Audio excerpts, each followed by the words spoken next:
Hello નમસ્તે friends, કેમ છો? સ્વાગત કરું છું ફરીથી બધાનું એક નવા વિડીયોમાં. આ વિડીયો બનાવવાનું રીઝન ઓનલી ને ઓનલી એક જ વ્યક્તિ છે, જલ્પાબેન સોની. એમને મને પરમ દિવસના વિડીયોમાં એટલી સરસ કમેન્ટ કરેલી હતી ને, કમેન્ટનો છે ને હું સ્ક્રીનશોટ અહીંયા લગાવી દઈશ. એટલી સરસ કમેન્ટ કોઈ એ જ વ્યક્તિ કરી શકે કે જે પોતે પણ એટલા દિલના સારા હોય.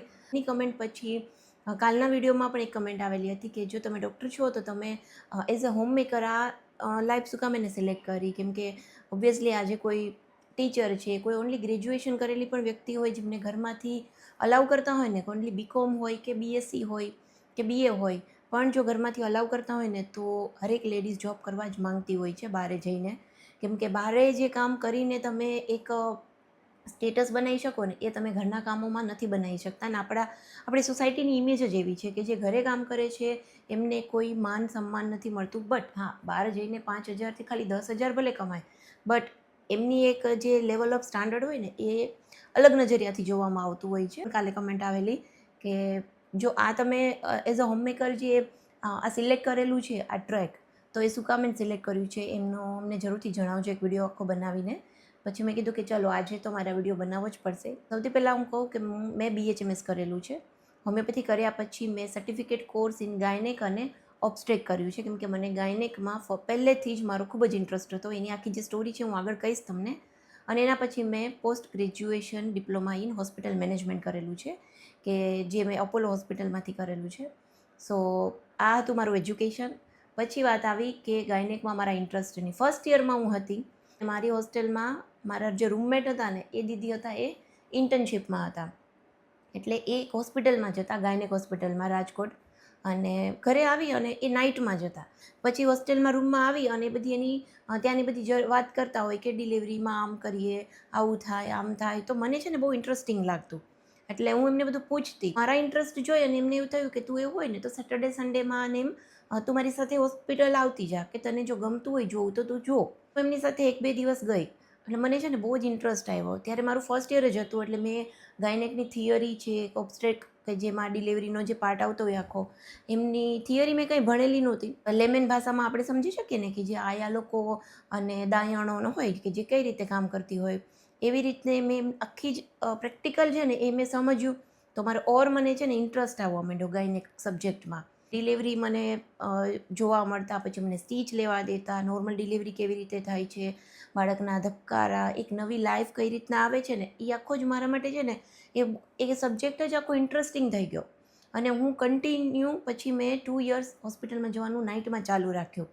હું નાઇટમાં હોસ્પિટલ જતી દીદી સાથે. મને કંઈ સિંગલ પે, હું જોબ નહોતી કરતી, મને કંઈ જ આપતા નહીં, ઓનલી ને ઓનલી હું શીખવા માટે જતી. હું સવારે 6 વાગે હોસ્ટેલ આવી અને નાહી ધોઈને ફ્રેશ થઈને 7:30ના મારે કોલેજનો ટાઈમ હતો, તો હું કોલેજે પહોંચી જ જતી. એવરી ડેનું મારું એક રૂટીન જ હતું. વેકેશનમાં જે ઘરે આવીએ ને એ જ. તો થર્ડ યર આવતા આવતા છે ને અમારે જે મેઇન સબ્જેક્ટ આવે ને ગાયનેક અને ઓબ્સ, એ બધું થર્ડ યરમાં આવતું. અને થર્ડ યર આવતા આવતા મારું જે ગાયનેકનો પ્રેક્ટિકલ પાર્ટ હતો ને એ એકદમ મારો ક્લિયર થઈ ગયો હતો, કે જેના લીધે મને થિયરી જ્યારે મેડમ સમજાવતા ને તો મને બધું જ સમજાઈ જતું. ક્યારેક મારું થર્ડ યરનું રિઝલ્ટ પણ તમને શેર કરીશ. મારા ગાયનેકમાં પ્રેક્ટિકલમાં 100 આઉટ ઓફ 100 માર્ક્સ છે, અને મારી થિયરીમાં મારે પૂરેપૂરા માર્ક્સ છે, 99. બંને સબ્જેક્ટમાં થિયરી પ્રેક્ટિકલ. એ પછી ધીમે ધીમે મેં કામ પણ ગાયનેક ફિલ્ડમાં જ કરેલું, ગાયનેક હોસ્પિટલોમાં કર્યું. લાસ્ટમાં મારા મેરેજ થયા ને એના પહેલાં હું રાજકોટમાં પાયલ મેટર્નિટી હોસ્પિટલ છે અને વિંગ્સ IVF સેન્ટર છે, એમાં મેં કામ કર્યું છે. બંને એક જ સરનું હતું. ત્યાં મેં કામ કર્યા પછી મને ડિલિવરી પાર્ટ પછીનું જે કહેવાય ને કે બાળકો ન થતા હોય એ પાર્ટમાં મને પછી વધારે ઇન્ટરેસ્ટ આવ્યો. એટલે મેં એ પણ આખું સમજ્યું. 2 વર્ષમાં મેં એટલી એની થિયરી સમજી, લોકોની શું પીડા હોય છે, કેટલા IVF ફેલ થઈ ગયા, એટલા પેશન્ટોમાં શું કમ્પ્લેન્સ આવતી હોય છે, એ બધું જ છે ને મારા માટે એકદમ છે ને ઇન્ટરેસ્ટિંગ ટૉપિક થઈ જતો. અને હું એટલા ઇન્ટરેસ્ટથી જોબ કરતી ને કે મને આમ બહુ જ મજા આવતી. પછી મેરેજ પછી મેં મારું ક્લિનિક કર્યું હતું, અને મારું ક્લિનિક બહુ સારું એવું રન કરતું હતું. કદાચ મહિને હું છે ને એક આઈફોન લઈ શકું એટલી મારી એમાંથી ઇન્કમ હતી એ ટાઈમે, 9 યર્સ પહેલાં. હસબન્ડને છે ને એક સારી બેટર ઓપોર્ચ્યુનિટી મળી હતી રાજસ્થાનની. તો એ ટાઈમે પછી અમે વિચાર્યું કે મારે પ્રેગ્નન્સી પ્લાન પણ કરવો છે, તો એમ પણ મારી પ્રેક્ટિસ છે ડિસ્ટર્બ થશે જ, તો બેટર છે કે એ જો ઓપોર્ચ્યુનિટી છે ને એ આપણે લઈ લઈએ, અને મીનવાઇલ અમે પ્રેગ્નન્સી પ્લાન કરીએ. એટલે મારી પ્રેગ્નન્સી થયું કે મારે બેડ રેસ્ટ હતો. 3 મંથ્સથી જ મારે બેડ રેસ્ટ હતો, કે જેમાં હું પછી કોઈ વર્ક કરી શકું એમ નહોતું, અને મારે કોઈ એવું સ્ટ્રેસ પણ લેવું નહોતું વર્કનું. 100% ફોકસ કર્યું પ્રેગ્નન્સીમાં કે એક વખત પ્રેગ્નન્સી છે એ આપણે સરખી પાર ઉતરી જાય. એ ટાઈમે હું મારા મમ્મીને ત્યાં હતી, ડિલિવરી થઈ 3 મંથ્સ પછી હું પ્રાણને લઈ અને અમે રાજસ્થાન ગયા અને ત્યાં એમ જ હતું મને કે હું થોડો માર્કેટનો સર્વે કરીશ અને થોડાક ટાઈમમાં 6-1 મહિનાનો પ્રહાન થશે ને પછી હું ફરી પાછી મારી પ્રેક્ટિસ સ્ટાર્ટ કરીશ. એટલે આખો માર્કેટનો સર્વે ત્યારે મેં કર્યો, શું કરવું છે અહીંયા, કઈ રીતે મેનેજ કરીશું પ્રહાનની સાથે, એ બધું જોવામાં કોરોના આવી ગયો. કોરોનાની ફર્સ્ટ વેવ આવી અને એટલો એ ખતરનાક હતી કે મારા હસબન્ડનું એવું હતું કે અત્યારે હવે હું તો બહાર જાઉં જ છું, પેશન્ટ જોઉં છું, તો તું પણ જો હવે આપણે નવું સ્ટાર્ટ કરીએ તો શું છે કે એમાં રિસ્ક ઘણું છે, કિડ્સની સાથે કોઈને રહેવું પડે અને હાઉસ હેલ્પર તો મારે આવતી જ હતી ત્યારે, બટ પ્રહાનની સાથે પણ કોઈને રાખવું પડે કે જે લોકો બહાર જઈને આવતા હોય, તો એ બધું મતલબ અમારે રિસ્ક નહોતું લેવું. પછી મેં પોસ્ટપોન કર્યું કે કંઈ વાંધો નહીં, આ એક ફેઝ જતો રહે, થોડો પ્રહાન પણ મોટો થઈ જાય. એમ કરતાં કોરોનાનો જે આખો ફેઝ છે ને એ જતાં 2-3 યર્સ નીકળી ગયા. કેમ સેકન્ડ વેવ આવી અને સેકન્ડ વેવ ગયા પછી પણ ઘણો લાંબો સમય આપણને બીક રહે કે હવે સ્ટાર્ટ કરવું કે ન કરવું, ફરી પાછું આવું કંઈ થશે તો.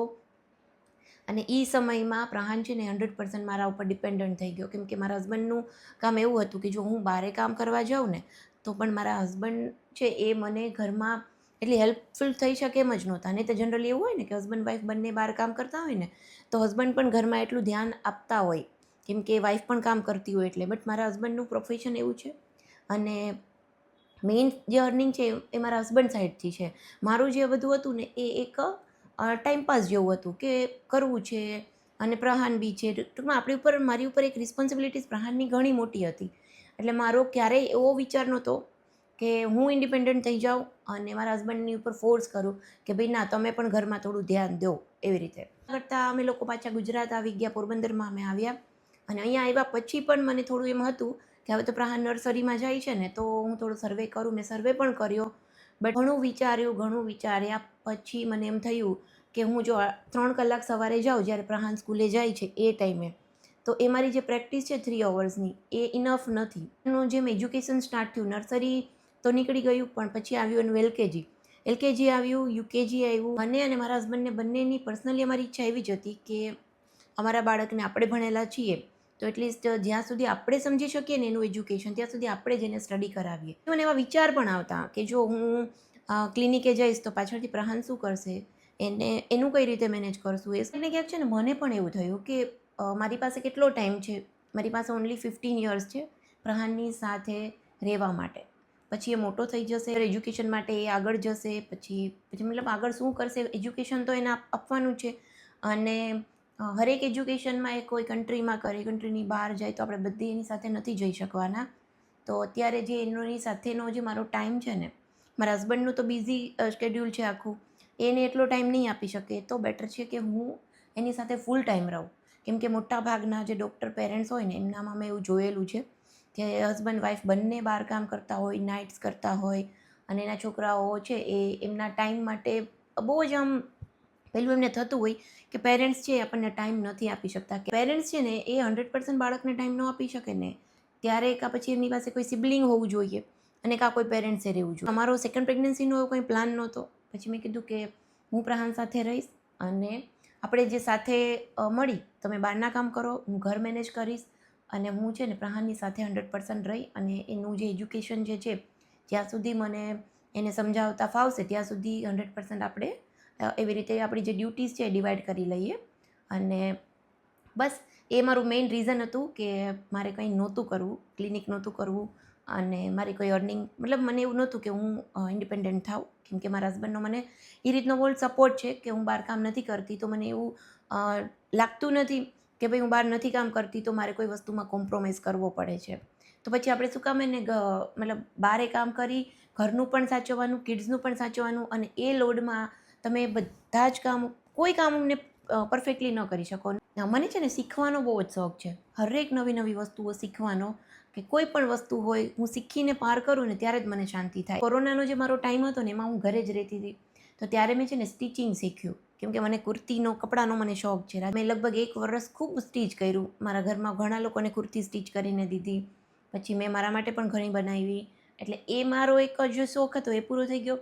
પછી અમે રેઝિન આર્ટ શીખ્યું. કુર્તીઝનો ફેઝ પતી ગયો ને પછી સેકન્ડ વેવમાં મને રેઝિન આર્ટનું મને શીખવું હતું. તો પછી મેં એ આખું રેઝિન આર્ટનું બધું જ શીખી લીધું. ઘણું બધું બનાવેલું છે, ઘણા લોકોને ગિફ્ટ પણ કરેલી છે. એટલે એ મને 100% આવડી ગયું. એ પછી મારી પાસે કંઈ હતું નહીં શીખવા માટે. હું બુક રીડિંગને બધું કરતી સાઈડમાં, બટ પછી આ મને એવું થતું કે ના, હું કંઈક પ્રોડક્ટિવ શીખું, કેમ કે ઘરકામ તો મને મેનેજ કરતાં બધું આવડી ગયું. બાકી મારા હસબન્ડ સાથે તો હું નીચે જતી જ હોઉં છું. એક્સરે જે છે, એક્સરે હું પાડીને આપતી હોઉં છું નીચેના. સ્ટાફ અમે રાખેલા છે, બટ ઘણી વખત સ્ટાફની અવેલેબિલિટી ન હોય, ઇમરજન્સી હોય, તો એ બધી વસ્તુ હું કરું છું. મેનેજમેન્ટ મને બહુ સરસ ભાવે છે, કેમ કે મેં 2 years as a management job જ કરેલી છે પાયલ મેટર્નિટી હોમમાં, એઝ અ મેડિકલ ઓફિસર અને સાથે હોસ્પિટલનું મેનેજમેન્ટ કરતી. ત્યાં હું 15થી 20 સ્ટાફને પ્રોપર આખું જ મેનેજ કરતી. એવી જ રીતે અત્યારે હું નીચે અમારા જે સ્ટાફ છે એનું મેનેજમેન્ટ કરું છું, એનું સેલેરીનું, અકાઉન્ટનું, મારા હસબન્ડનું અકાઉન્ટ્સ છે, મારું છે, બેંકનું છે, એ બધી વસ્તુમાં હું એમને હેલ્પફુલ થાઉં છું. એટલે જ્યારે આપણે માર્કેટમાં કામ કરવા જઈએ ને, તો આપણે આ બધા કામ કરવા માટે આપણે માણસ હાયર કરવો પડે. એનાથી બેટર છે કે ઘરની જ વ્યક્તિ આ બધા કામ સંભાળી લે, તો આપણે એક તો માણસ હાયર ન કરવો પડે, ઉલટાની સેફટી જે છે એ વધી જાય. ધીમે યુટ્યુબ આવ્યું કે મને આઈડિયા આવ્યો કે લાવ ને યુટ્યુબ સ્ટાર્ટ કરું, કે એટલીસ્ટ હું મારા ને પ્રહારના વિડીયોઝ એમાં નાખતી સ્ટાર્ટ. ધીમે ધીમે મેં શીખ્યું. પછી મને એમ થયું કે હું આવી રીતના વિડીયોઝ બનાવું, બ્લોગ બનાવું. ધીમે ધીમે સમજતા, યુટ્યુબ સમજતા મને બહુ ટાઈમ લાગ્યો, કેમ કે આખું આ નવું ફિલ્ડ હતું. ડિજિટલ ફિલ્ડ, એડિટિંગ ને બધું મારા માટે થોડું નવું થઈ ગયું હતું. અત્યારે યુટ્યુબમાંથી એવી કોઈ અર્નિંગ નથી આવતી બહુ મોટી, કે જે મને કદાચ મારી લાઈફસ્ટાઈલ પ્રમાણે કંઈ યુઝફુલ થાય. બટ હોપ છે ક્યારે નહીં છોડવાની. મારા હસબન્ડ હરેક વિડીયોમાં મારી કમેન્ટ્સ જોવે, હરેક વિડીયોની. અને આટલી પોઝિટિવ કમેન્ટ્સ આવ્યા પછી હવે મને એ એમ કહે છે કે ના, તું કરે. પહેલાં બી મને ક્યારેય ના નથી પાડી. માઇન્ડમાં હંમેશા રાખેલું છે કે મારું જે પહેલાં મારી મેઇન રિસ્પોન્સિબિલિટીઝ છે ને, એ મારું ઘર, હોસ્પિટલ અને મારો સન છે. એ પછીનો જે મને ટાઈમ મળે છે ને, એ 100% હું ગમે એમાં આપું, એમને કોઈ પ્રોબ્લેમ નથી.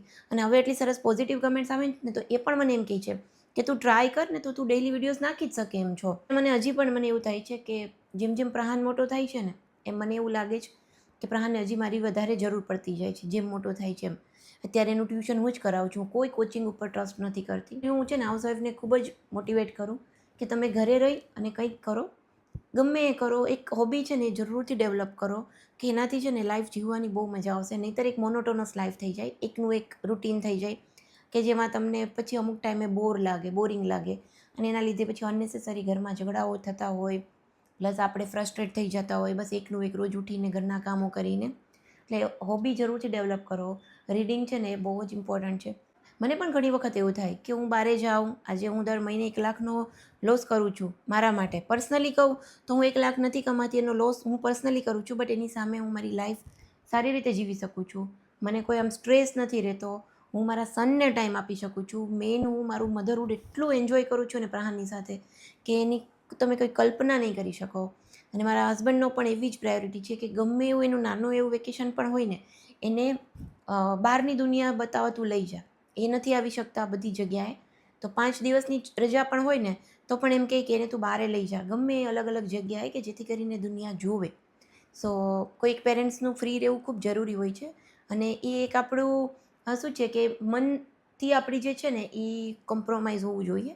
ન કે પછી બાળક મોટું થાય પછી આપણે એને એમ કહીએ કે તારા માટે મેં મારું કરિયર છોડ્યું હતું, તારા માટે મેં આમ કર્યું છે, તો હવે તું મને આમ કરી દે. એ વસ્તુ ક્યારેય ન હોવી જોઈએ. એનાથી તો ઉલટાનું બાળક તમારાથી દૂર થાય, તમારા પ્રત્યેની જે રિસ્પોન્સિબિલિટીઝ છે ને એ પણ ન નિભાવે, કે જે એને દિલથી નિભાવવી હોય ને. પ્રાણ મને ઘણીવાર કહે, એ એટલો મેચ્યોર છે ને, એ મને પૂછે, કેમ કે આપણે આવી બધી વાત થતી હોય ને ગ્રુપમાં, તો એ મને પૂછે કે તું મારા લીધે ક્લિનિક નથી જતી, તું મારા લીધે હોસ્પિટલમાં કામ નથી કરતી.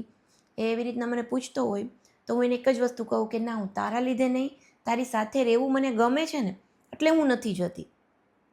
કેમ કે બાળક છે ને એ એના માઇન્ડમાં ઘણી બધી અલગ અલગ ઇમેજીસ આવી જાય, કે આપણે એમ કહીએ કે હા, હું તારા માટે સ્ટ્રગલ કરું છું ઘરે રહી અને મેં કોમ્પ્રોમાઇઝ કર્યો છે. એ વસ્તુ બાળકને ક્યારેય ફીલ ન થવી જોઈએ. અને એક મારી સાઈડથી એક મંતવ્ય હતો, તમારી સાઈડથી શું મંતવ્ય છે એ પણ જરૂરથી કહેજો. અને હા, યુટ્યુબમાં જેટલા પણ લોકો મારા વિડીયોઝ જોવે છે, એમને કાં પોતે કાં પછી ફેમિલીમાં કે કોઈ સરાઉન્ડિંગ્સમાં કોઈ પણ લોકો ઇન્ફર્ટિલિટીથી પીડાતા હોય, જેમ કે પ્રેગ્નન્સી ન રહેતી હોય, મેરેજના ઘણા વર્ષો થઈ ગયા હોય, એક બાળક પછી બીજું બાળક થવામાં પ્રોબ્લેમ્સ થતો હોય, તો એકદમ બિંદાસ કમેન્ટમાં ડ્રોપ કરજો.